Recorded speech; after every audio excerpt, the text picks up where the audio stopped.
मतलब आप देने को तो तैयार नहीं हो, और ऊपर से आपस में लड़वाने के लिए आपने जो बिल्ली वाला काम कर दिया, जो बंदरों को लड़वा देती है। सुप्रीम कोर्ट ने तो क्रीमी लेयर की भी सलाह दे डाली। आप सब क्लासिफिकेशन की तो बात कर रहे हैं कि सब क्लासिफिकेशन कर दो, हक मिल जाए। कैसे मिल जाएगा भाई? 1208 के करीब जातियों को आप किस तरह कैटेगराइज करोगे? हम जब विज्ञापन देखते हैं, जो नौकरी के लिए वैकेंसी निकलती हैं, कहीं पे निकलते हैं, किसी विभाग में 2 निकलती हैं, किसी में 4 निकलती हैं, किसी में 5 निकलती हैं, उसमें रिजर्व की किसी में 1 वैकेंसी है, किसी में 2 वैकेंसी हैं, किसी में 3 वैकेंसी हैं। और उसके अंदर जब जैसे हरियाणा के मैं बात कर रहा हूँ, 78 जातियाँ, वैकेंसी निकली 2, तो किसी 2 को मिलेगी। पहले बात तो उस नौकरी के लिए जो न्यूनतम क्वालिफिकेशन है, तो उन दलित जातियों में जो न्यूनतम क्वालिफिकेशन को मीट आउट करता है, वही केवल उस एग्ज़ाम में बैठ सकता है। और एग्ज़ाम में बैठने के बाद फिर उसमें से भी जो मेरिट में जिसका नंबर आएगा उसको मिलेगा। उसको सब क्लासिफिकेशन कर लो या मत करो, इससे क्या फ़र्क पड़ जाने वाला है? तो हम किसी भी दलित जाति को उसका हक हर हालत में मिलना चाहिए, हम इसके समर्थक हैं। सब क्लासिफिकेशन से मिल जाए, अगर ऐसा संभव है तो हम उसका विरोध नहीं करेंगे, लेकिन ये संभव नहीं है। ये एक धोखा है, छलावा है, चूँकि ये दलित पिछड़े लोगों में अनुसूचित जाति जनजाति को आपस में बांटने की, लड़ाने की साजिश है। जैसे होता है ना कि वो बंदर रोटी के ऊपर झगड़ रहा है, तुझे ज़्यादा मिल गया तुझे, और बिल्ली उसमें थोड़ा तोड़ लेती है, फिर उसमें तोड़ लेती है और पूरे को खा जाती है, बंदर के हाथ कुछ नहीं लगता। तो ये बेसिकली अनुसूचित जाति की जातियों को आपस में लड़वाने की साजिश है, और NFS करके खा तो वही जाएगा। नौकरियां है नहीं, ज़्यादातर सरकारी संस्थान वो प्राइवेटाइज कर चुके। इंडियन रेलवे उन्होंने बेच दिया आधा से ज़्यादा, एयरपोर्ट उन्होंने सारे लगभग प्राइवेटाइज कर दिए, एयर इंडिया बेच दिया, देश के सारे बंदरगाह प्राइवेटाइज कर दिए, इंश्योरेंस कंपनी ज़्यादातर प्राइवेटाइज हो गई, बैंक ज़्यादातर प्राइवेटाइज हो गए, बाल्को नाल्को बेच दिया, ITDC के बहुत सारे होटल्स बेच दिए, एक एक करके गैस कंपनियां, पेट्रोल कंपनियां, सब कुछ तो MTNL बेच दिया, BSNL बेच दिया, सब कुछ तो लगभग आप बेच चुके हैं। तो नौकरियाँ तो हैं नहीं, और जो थोड़ी बहुत निकलते हैं, कहीं पे SC की 1 निकलते हैं, कहीं 2 निकलते हैं, कहीं 3 निकलती हैं। तो भैया कौन सा सब क्लासिफिकेशन का ऐसा कौन सा तरीका आप लाएंगे जिससे इन जातियों को न्याय मिल जाए? ये न्याय कुछ मिलने वाला नहीं, ना उनकी नीयत है। क्योंकि पहली बात तो उसके लिए जो क्वालिफिकेशन चाहिए, उसके लिए प्राप्त करने के लिए उन वर्गों पे पैसा ही नहीं है। ये जिन जातियों को मैंने दिखाया जिसमें 0 एक आदमी को भी आज तक D ग्रुप की भी नौकरी नहीं मिली, तो पहले तो ये जानना पड़ेगा क्यों नहीं मिली। क्योंकि उनके बच्चे पढ़ ही नहीं रहे, और पढ़ना भी चाहते हैं तो उसके पास पढ़ने का माहौल नहीं है। फिर उसका जो एजुकेशन का जो खर्च आता है, वो पैसा ही नहीं है बच्चे को कि वो एजुकेशन दिला दे। तो जब तक वो मिनिमम क्वालिफिकेशन अर्जित करने के लिए माँ बाप के पास पैसा नहीं होगा, तब तक उनके बच्चे पढ़ नहीं पाएंगे, तो वो फिर उस कंपटीशन में आएंगे कहाँ से? तो ये सब क्लासिफिकेशन बेसिकली एक धोखा है, और ये जजमेंट ऐसा लगता है जिससे जानबूझ के कहीं से डिक्टेट इसलिए हुई है ताकि इन वर्गों में झगड़ा हो जाए। देने की नीयत तो कम से कम नहीं है। अगर देने की नीयत होती तो 4th क्लास एम्प्लॉयमेंट 5th पे कमीशन में भारत सरकार ने बैन करके आउटसोर्स कर दिया, ठेके पे दे दिया। सफाई कर्मचारी हो, PN हो, या MTS हो, या सिक्योरिटी की, ये सारी नौकरी तो ठेके पे दे दी। तो जो ठेकेदार को दे दिया, आउटसोर्स कर दिया, हमारी रिजर्वेशन नहीं है। तो अगर सरकारों की नीयत अच्छी होती तो पहले तो जो सफाई कर्मचारी या पियोन के जो काम कर रहे हैं, 4th क्लास का जो काम कर रहे हैं सरकारी ऑफिसेज के अंदर कॉन्ट्रैक्ट पे, पहले तो उनका पक्का करो। दूसरी बात, इसको वापस पहले की तरह इसको भी सरकारी नौकरी में तब्दील करो। ठेके पे क्यों भर्ती करो, आउटसोर्स क्यों कर रहे हो? आप 4th क्लास तक को तो न्याय देने को तैयार नहीं, और बात करो सब क्लासिफिकेशन की। तो ये जजमेंट माननीय सर्वोच्च न्यायालय का धोखा है। इससे कुछ रिजल्ट आने वाला नहीं है, इससे कोई भी एक जाति आगे आने वाली नहीं है। कौन सी जाति पिछड़ गई है, क्यों पिछड़ी, उसका क्या कोई स्टडी है क्या? कोई सर्वे है क्या? तो बिना सर्वे के, बिना स्टडी के जजमेंट आया कहाँ से? और ऊपर से एम्पिरिकल डाटा आएगा कब लागू होगा? लोग खुश, बहुत से जो लोग कल गलत फहमी में, मतलब आधी अधूरी जानकारी हमेशा खतरनाक होती है। जिनको आधी अधूरी जानकारी, उन्हें लगता है हमारे को हक दे दिया, और ये लोग विरोध कर रहे हैं। भैया हम कोई विरोध नहीं कर रहे हैं, आपको हक मिले हम भी चाहते हैं, लेकिन उसको हक को लेने के लिए जो चीज़ें चाहिए सरकार पहले वो तो मुहैया करा दे। पहले आपको हायर एजुकेशन में, टेक्निकल एजुकेशन में आप लोग पढ़ पाएँ, आपका जो खर्च है उस एजुकेशन को प्राप्त करने का, उसका इंतजाम तो सरकार कर दे। पहले 4th क्लास एम्प्लॉयमेंट को पूरी तरह सरकार के अधीन लाके और ठेकेदारी खत्म करके उसमें, या जो कच्चे पे नौकरी करें उनको पक्का तो करे। मतलब आप देने को तो तैयार नहीं हो, और ऊपर से आपस में लड़वाने के लिए आपने जो बिल्ली वाला काम कर दिया, जो बंदरों को लड़वा देती है। दर्द का एहसास वो कर सकता है जिसको चोट लगी है। हमें चोट लगी है, हमारे जो आपने बिना पूछे, सुप्रीम कोर्ट ने तो क्रीमी लेयर की भी सलाह दे डाली। अरे भाई, अगर वो क्रीमी लेयर जो आप सलाह दे रहे हो अगर वो लागू कर दो तो क्लर्क के बच्चे को भी, मतलब उसका बच्चा भी इस रिजर्वेशन का लाभ नहीं ले पाएगा, आउट हो जाएगा। 8 लाख उसका लिमिट है, 8 लाख में तो क्लर्क भी बाहर हो जाएगा। तो फिर बचेगा कौन? और जो बचेगा उसका बच्चा वो क्वालिफिकेशन अर्जित करने का पैसा उसके पास नहीं है। इसका मतलब क्या हुआ कि जिसको आप देने की बात करो, छलावा कर रहे हो, उसके पास तो पैसा नहीं है कि उसका बच्चा वो पढ़ पाए, तो वो तो वैसे आउट हो गया। और जो ले सकता है उसको आपने कह दिया कि भैया इसको वैसे निकाल दो, तो क्रीमिलेयर में आ गया, यानी क्लर्क भी बाहर हो गया।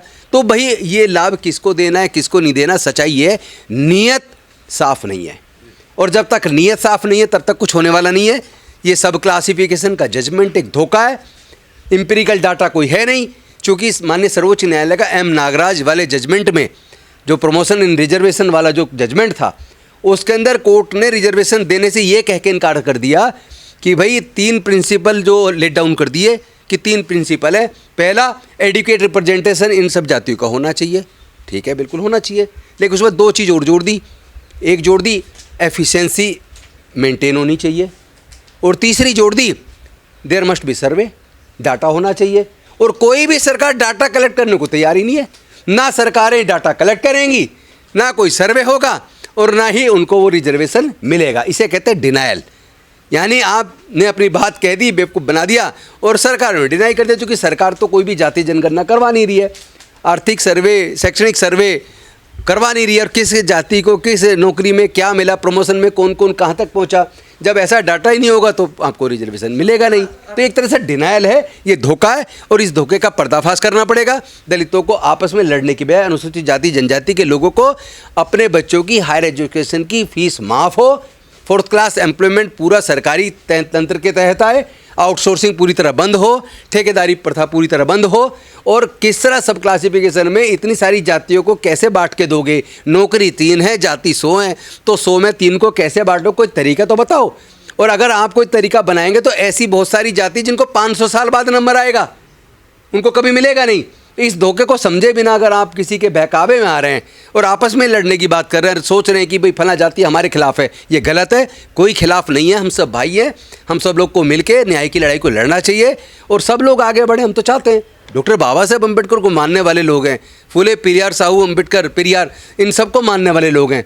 और ये जो बाबा साहब ने क्लास बनाया था, लेकिन ये सरकार की योजनाएं बहुत गंदी मानसिकता है, ये जाति को बढ़ावा देने वाली मानसिकता है, जातियों को आपस में लड़वाने वाली मानसिकता है। अदरवाइज जब शेड्यूल्ड कास्ट बना है तो वो क्लास है एक पूरी, उसको आपने अलग अलग जाति को अब आइडेंटिफाई करने लग जाओगे तो इसका मतलब आप इस समाज को तोड़ना चाहते हैं। क्या लगता है सर? देखिए ये सब ना, ये कांटा डाल के देखते हैं करंट कितना है, अदरवाइज कोई मतलब कॉन्स्टिट्यूशन में प्रोविज़न ही नहीं है। ये कोई गरीबी उन्मूलन का सिद्धांत नहीं है।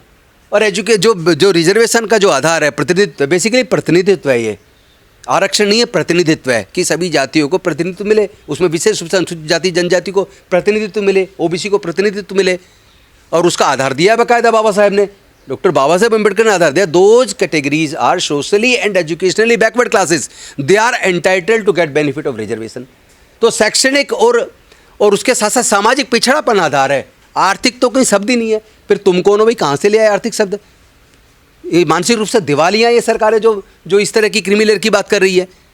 क्रीमिलेयर आधार कैसे होगा, क्या तरीका होगा? 2-2 हज़ार रुपये दे के लोग सर्टिफिकेट बनवा के EWS में नौकरी ले रहे हैं। सारे उनका सर्वे कर लो जिन्हें नौकरी ली है, आपको करोड़पति मिलेंगे। उनके किसी के कितनी ज़मीन मिलेगी, 50 बीघा, किसी के 100 बीघा, किसी के 200 एकड़ ज़मीन मिलेगी, और वो EWS में नौकरी ले रहे हैं। सब कुछ धोखा हो रहा है चारों तरफ, लेकिन उसकी जाँच नहीं होगी चूँकि वो स्वर्ण जाति के लोग हैं। किसने कह दिया सफल नहीं हुआ? भारत बंद बहुत सक्सेसफुल हुआ है, सफल हुआ है, हाँ, लेकिन पूर्ण सफल हम तब मानेंगे जब सरकार घुटना टेक दे, जिस तरह उन्होंने एट्रोसिटीज एक्ट को कम से कम कानूनी रूप से घुटने टेके। बाकी तो मैं जानता हूँ क्या होता है एक वकील होने के नाते, कि कोर्ट में जब एट्रोसिटी एक्ट के अंदर मुजरिम को पेश करते हैं, जिसको अंदर जाना चाहिए, कोर्ट उसको पेश होने पर ही बेल दे देती है, बात खत्म हो जाती है, एक्ट तो धरा रह गया। फिर तरीके हैं किस तरह डाइल्यूट करना है। तो एक्ट अमेंडमेंट नहीं कर पाए तो कोर्ट में प्रोड्यूस करते हैं पुलिस आरोपी को, तुरंत इसको कोर्ट बेल दे देती है। कितने आप आंकड़े उठा के देख लो, कितने कौन जेल जा रहा है उसमें। आप दिल्ली का देख लो, बाहर छोड़ो, कितने लोग जेल जा रहे हैं, कोई जेल नहीं जाता, एक आधा कोई जाता होगा, सबको कोर्ट में पेश करते ही बेल मिल जाती है। तो पूरा का पूरा डाइल्यूट कर दिया, इतना प्रेशराइज कर देते हैं विटनेसेस को, कंप्लेनेंट को, कि वो क्या करता है, अपने बयान बदलता है, सब कुछ। मतलब यहाँ कोई न्याय वाली बात कहीं मुझे दिखती नहीं है। सर, एक सफाई कर्मी का बेटा, बुनकर का बेटा, मौची का बेटा DM कैसे बनेगा फिर? देखिए, तब तक नहीं बनेगा जब तक उसके लिए मुफ्त क्वालिटी एजुकेशन, वो भी उच्च लेवल तक, 12वीं तक पढ़ने से नहीं होगा, जैसे बहुत सी सरकार के ना हम तो मुफ्त शिक्षा दे रहे हैं। अरे 12वीं पढ़ के कोई क्या बन जाएगा भाई? उसके ऊपर की जो पढ़ाई है वो इतनी महंगी है, उसका इंतजाम तो कर दो। ज़्यादातर सरकारों में आज स्कॉलरशिप भी नहीं है, ख़त्म हो चुका। ज़रा रिकॉर्ड उठा के देख लीजिएगा। पहले तो लोग स्कॉलरशिप से पढ़ के गरीब माँ बाप के बच्चे स्कॉलरशिप से पढ़ के इंजीनियर बन गए, डॉक्टर बन गए, IAS बन गए, कलेक्टर बन गए लोग। लेकिन आज बन पाएंगे क्या? नहीं बन पाएंगे। आज तो स्कॉलरशिप नाम मात्र को है ही नहीं, कहीं सब कुछ खत्म हो गया है। दलित समाज को, अनुसूचित जातियों को, जनजातियों का आपस में लड़ाने वाला जजमेंट है, हरियाणा उसमें आपस में बांटने वाला जजमेंट है। आप ये बताइए, अगर 12वीं तक बच्चा सरकारी स्कूल में पढ़ भी जाए, 12वीं के बाद जितनी भी नौकरियां आज देश में, ज़्यादातर नौकरियों में मिनिमम क्वालिफिकेशन ग्रेजुएशन है एग्ज़ाम में बैठने के लिए। और अगर कोई अच्छी नौकरी वाला है तो उसमें टेक्निकल एजुकेशन है। मान लो इंजीनियरिंग की है, सीट वैकेंसी निकली है, मेडिकल की वैकेंसी निकली है, आर्किटेक्ट की वैकेंसी निकली है, प्रोफेसर की वैकेंसी निकली है, उसमें कि मिनिमम क्वालिफिकेशन चाहिए। और वो मिनिमम क्वालिफिकेशन अर्जित करना इतना खर्चीला है कि अनुसूचित जाति जनजाति तो छोड़ो, पिछड़े वर्ग के भी 95% लोग उस क्वालिफिकेशन को अर्जित करने में जो खर्च आता है वो अपने बच्चे का खर्चा नहीं उठा सकते। माइनॉरिटी के अंदर भी 98% और SC/ST के अंदर भी 98% उस तरह की जो, जैसे इंजीनियरिंग सरकारी इंजीनियरिंग कॉलेज में, अगर दिल्ली सरकार के इंजीनियरिंग कॉलेज की बात करूं, दिल्ली टेक्निकल यूनिवर्सिटी या Netaji Subhash university of technology, अगर बच्चे को वहाँ एडमिशन लेना, पहले तो कोचिंग के लिए 3 लाख रुपए खर्च करेगा। कोचिंग कहीं से खर्च करके कोचिंग कर भी ले और एग्ज़ाम पास भी कर ले, उसका नंबर भी आ जाए, आने के बाद उसको 4 साल की डिग्री करने के लिए कम से कम 15 लाख रुपया चाहिए। यानी 3 लाख पहले कोचिंग के लिए चाहिए, फिर एंट्रेंस में बैठेगा, एंट्रेंस पास करेगा, अब उसको एडमिशन ऑफर होगा तो उसको कम से कम 15 लाख रुपया चाहिए 4 साल की डिग्री करने के लिए। नेशनल लॉ यूनिवर्सिटी या बेंगलोर लॉ स्कूल चले जाइए, या नेशनल लॉ यूनिवर्सिटी बॉम्बे चले जाइए, जोधपुर चले जाइए, आप वहाँ की भी अगर फीस देखेंगे, 5 साल का लॉ का कोर्स करने के लिए कम से कम 20 लाख रुपया चाहिए। अगर IIM से MBA करना है तो कम से कम 50 लाख रुपया चाहिए। तो मेरा सवाल पहले तो ये है कि अनुसूचित जाति जनजाति पिछड़े वर्गों में क्या 95% से लेकर 99% तक लोग ऐसे नहीं है जो ये पैसा ही उनके पास नहीं है कि अपने बच्चों को क्वालिफिकेशन करा पाएँ? ये जो माननीय सर्वोच्च न्यायालय का जजमेंट आया है, मैं इसको जुडिशियस जजमेंट नहीं मानता हूँ। मैं इस जजमेंट को बिल्कुल उस तरह मानता हूँ जैसे बाबरी मस्जिद पे जो जजमेंट आया, वो डिलीवर ज़रूर जजिज ने किया, लेकिन ऐसा लगता है जैसे वो कहीं RSS के मुख्यालय से लिखा गया हो। क्योंकि कोर्ट हमेशा कानून से चलता है, गवाही से चलता है, एविडेंस से चलता है, विटनेसेस से चलता है, लॉ से चलता है, लेकिन वो तो जजमेंट ही आस्था के ऊपर आधारित था, उसमें तो कोई लॉ पॉइंट को तो डिस्कस किया ही नहीं गया। तो ये जो जजमेंट आया है, मैं पूछना चाहता हूँ, क्योंकि मुझे संदेह है कि ये जजमेंट सुप्रीम कोर्ट के जजों ने लिखा हो, सिग्नेचर जरूर उन्होंने किया, प्रोनाउंस जरूर उन्होंने किया, पर जो उसमें जिस तरह से जजमेंट आया है वो कहीं किसी भी सूरत में न्याय देने वाला तो दिखता नहीं है। चूँकि सुप्रीम कोर्ट के सामने कोई भी केंद्र की सरकार ने या पंजाब की या किसी और स्टेट की, हरियाणा की सरकार ने या तमिलनाडु की सरकार ने या आंध्रा की सरकार ने, किसी सरकार ने ऐसा कोई डाटा कोर्ट के समक्ष रखा ही नहीं कि किस किस जाति को क्या क्या मिला, किस किस जाति की आर्थिक और शैक्षणिक स्थिति क्या है, किस किस जाति के पास कितनी ज़मीनें हैं, कि वो इंडस्ट्रीज़ में उसका क्या शेयर है, नौकरी में A group, B group, C group, D group, इन नौकरियों में किस किस जाति को क्या मिला, ऐसा कोई डाटा माननीय सर्वोच्च न्यायालय के सामने रखा ही नहीं गया है। तो वैसे तो होना ये चाहिए था कि सर्वोच्च न्यायालय को चाहिए था कि वो केंद्र सरकार को आदेशित करता कि हम अभी इस केस को पेंडिंग रखते हैं, इसमें एडजॉर्न करते हैं, और तब तक आप पूरे देश का सर्वे करवा के, इकोनॉमिक और एजुकेशनल सर्वे करवा के, जाति की जनगणना करा के, भूमि का, संसाधनों का किसके हिस्से में कितना है, एजुकेशन लेवल किसका कैसा है, आर्थिक स्थिति किसकी कैसी है, कौन कौन सी कैटेगरी की नौकरी में किस किस जाति को क्या मिला है, ऐसा पहले वो सर्वे केंद्र सरकार से मांग लेते।